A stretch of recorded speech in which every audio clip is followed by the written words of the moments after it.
Hi friends, ఆలు పాలకూరతో curry చాలా టేస్ట్‌గా ఉంటుంది. మీరు కూడా ట్రై చేయండి. మీకు తగినంత ఆయిల్ పోసుకొని ఇందులో జీలకర్ర, ఆవాలు, ఆనియన్స్ ఇందులో ఏసుకోవాలి.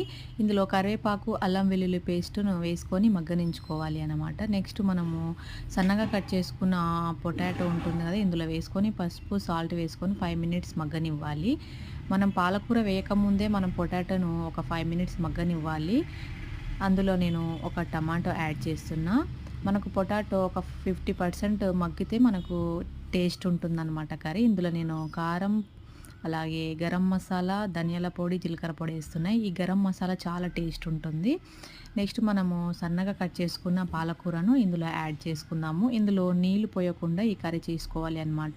మీడియం ఫ్లేమ్ పెట్టుకొని చేసుకోవాలి. చాలా టేస్ట్ ఉంటుంది. అన్నంలోకి, చపాతీలోకి, రొట్టెలోకి చాలా బావుంటుందన్నమాట ఈ కర్రీ. చూశారు కదా! వాటర్ లేకున్నాగా చేసుకోవాలి.